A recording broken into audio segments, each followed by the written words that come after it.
Bonjour, aujourd'hui je vous propose dans cette vidéo d'aborder toutes les séances que je serai amené à vous proposer en matière de gym douce sur chaise. Je vous ai préparé donc pour cette séquence un petit récapitulatif de toutes les choses qui sont importantes à respecter pour tirer le meilleur parti de ces séances de gym douce sur chaise, et je vais les détailler ici avec vous. Donc considérez-les comme des principes de base et des consignes que vous tenterez, que vous essaierez d'appliquer à chacune des séances que je vous proposerai.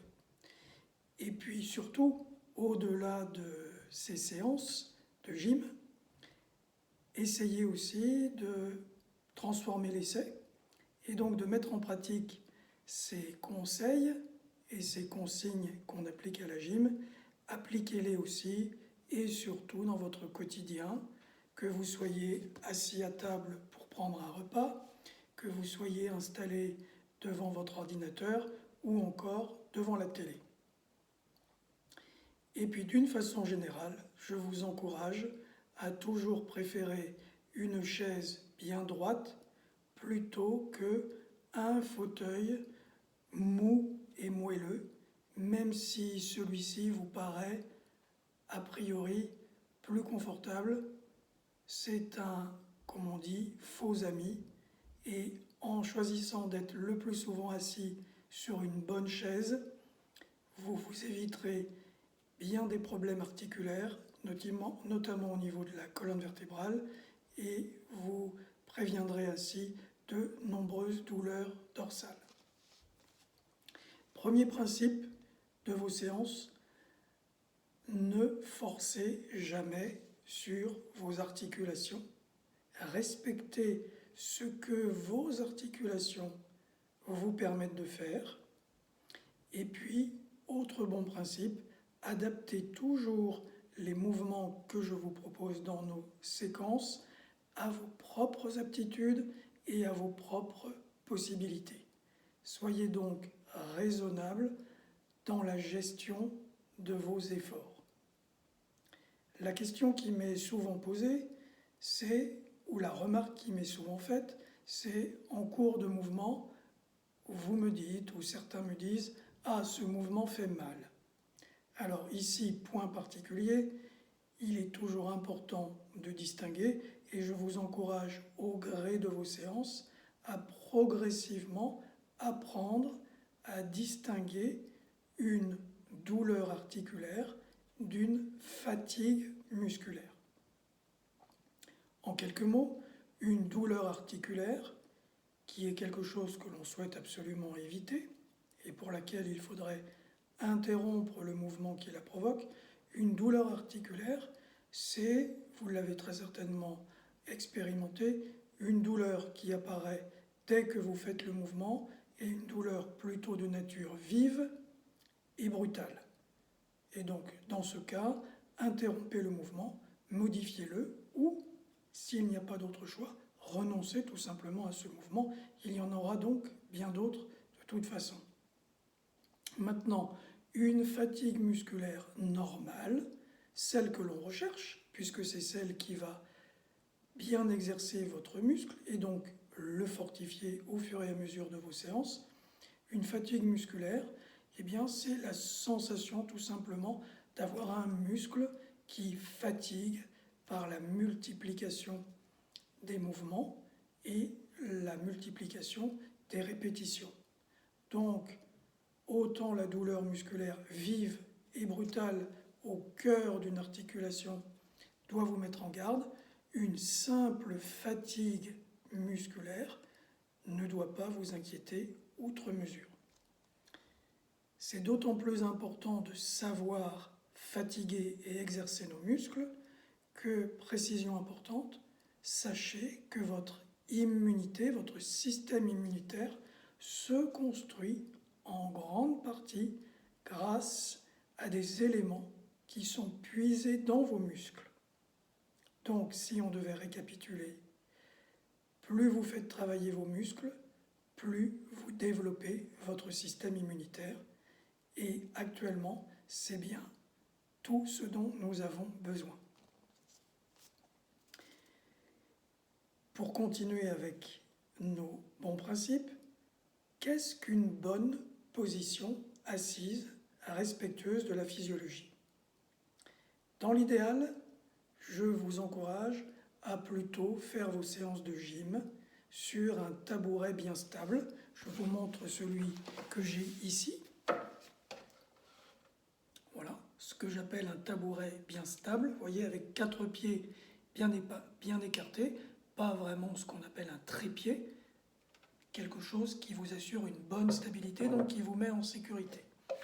Si vous ne disposez pas chez vous d'un tel tabouret, eh bien, choisissez, comme on l'a dit au tout début de cette séquence, une chaise plutôt bien droite, en évitant les chaises avec des accoudoirs qui vont vous gêner dans les différents mouvements que nous serons amenés à faire.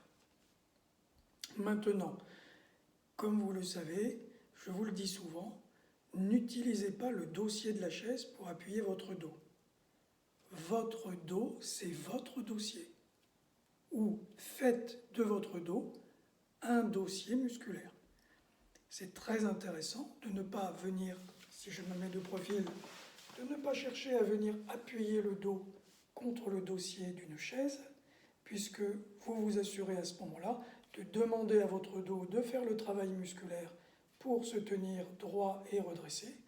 Et c'est donc une façon très très simple de déjà fortifier les muscles qui soutiennent votre colonne vertébrale. Pour être bien assis correctement et donc éviter d'aller chercher à appuyer votre dos, avancez-vous vers l'avant de la chaise pour garder une distance entre le dossier de la chaise et votre colonne vertébrale et donc de ne pas être tenté d'aller caler votre dos contre ce dossier. Autre point important, faites en sorte d'être bien assis sur vos 2 fesses.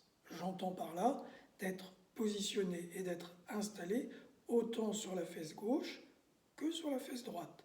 50-50.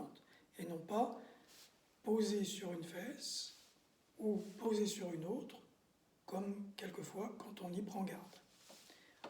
En étant bien posé sur vos 2 fessiers, vous allez vous assurer d'avoir un bassin qui est bien horizontal. Et si votre bassin est horizontal, vous aurez d'autant plus de facilité à tenir votre colonne vertébrale bien verticale et bien redressée. Autre point à détailler ensemble, vos pieds. Faites en sorte d'avoir vos 2 pieds bien posés à plat sur le sol. C'est très important. Si vos 2 pieds sont bien déposés à plat sur le sol, là aussi, ça vous sera un grand soutien pour trouver de la force dans le redressement et la verticalisation de votre colonne vertébrale. Si vous avez les jambes trop courtes ou que la chaise est trop haute et que vous n'arrivez pas à poser correctement les pieds à plat au sol, vous pouvez utiliser un petit réhausseur ou une brique de yoga, ou bien un bottin, un gros livre, ou tout simplement, à défaut, un coussin. Faites en sorte, en tout cas, que vos pieds ne soient jamais relâchés dans le vide. C'est donc très important pour le soutien de votre dos. Votre force commence d'abord par de bons ancrages au sol grâce à vos pieds. Autre chose essentielle à bien respecter dans vos séances et au-delà de vos séances dans votre quotidien, ne croisez jamais les jambes. Oubliez absolument ce mouvement, cette posture, qui est une très mauvaise habitude pour 3 raisons principales. Tout d'abord, quand on croise les jambes, le bassin n'est plus horizontal. Donc, ce qui va provoquer dans notre colonne vertébrale une déviation, une mauvaise courbure dans le bas de votre région de votre dos qui correspond à vos vertèbres lombaires. Donc, on décroise les jambes, on a les deux pieds posés à plat. Décroiser les jambes, ça évitera aussi de favoriser la stagnation du sang dans vos jambes et dans le petit bassin, et d'éviter ainsi des problèmes de jambes lourdes, de varices et éventuellement de faire le lit de potentiels phlébites.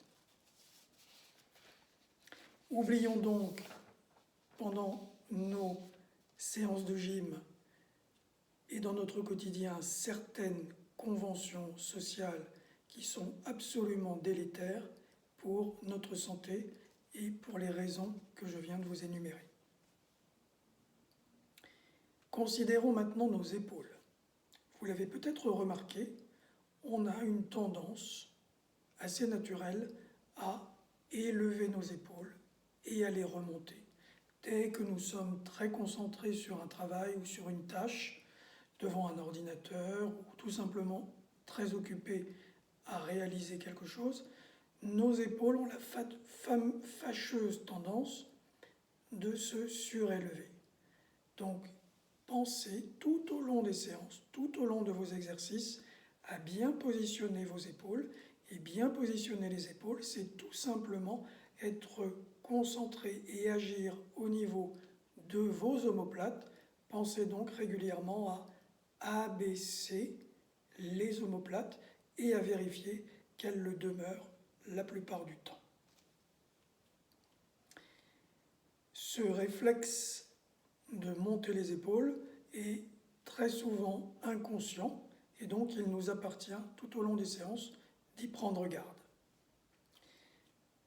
Le problème de ces épaules qui ont tendance à être trop souvent en phase d'ascension, c'est qu'elles finissent par entraîner dans cette région des douleurs dorsales et notamment dans la région de ces muscles qu'on appelle les trapèzes. Donc, en faisant attention à nos épaules, en abaissant régulièrement nos omoplates, nous nous éviterons aussi bien des douleurs dans le haut de notre dos.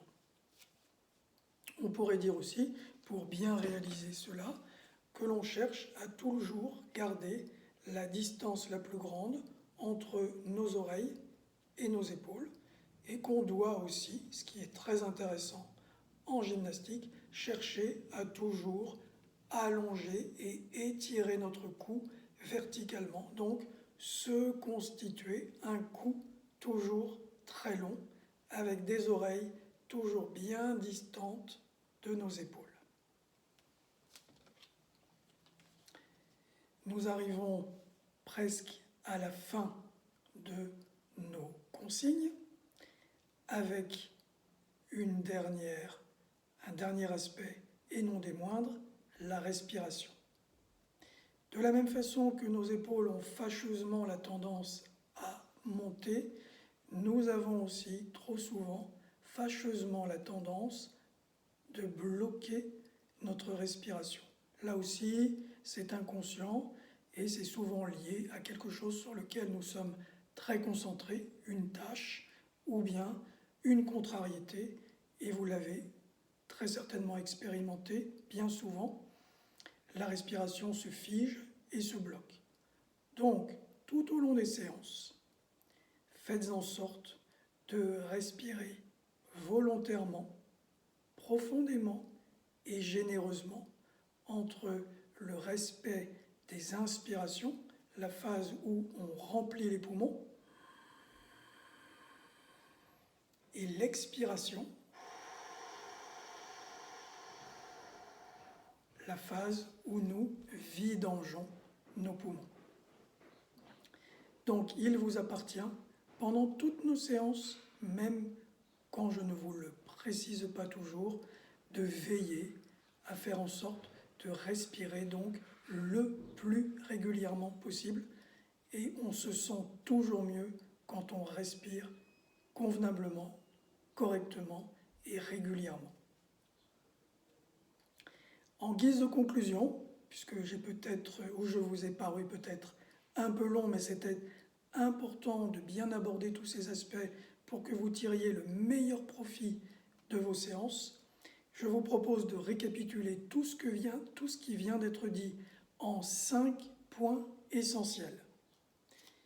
Pour profiter de vos séances de gym douce assis sur une chaise, veillez toujours, premièrement, à avoir les pieds posés à plat sur le sol.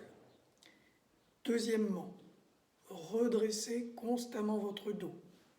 Troisièmement, cherchez en permanence à vous grandir.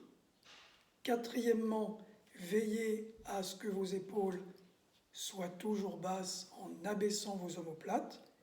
Et n'oubliez pas de respirer continuellement. Je vous remercie de votre attention et aurai le plaisir et la joie de vous retrouver dans nos séances à proprement parler de gym douce, où là vous pourrez expérimenter les mouvements que j'aurai à vous proposer. Merci et à très bientôt.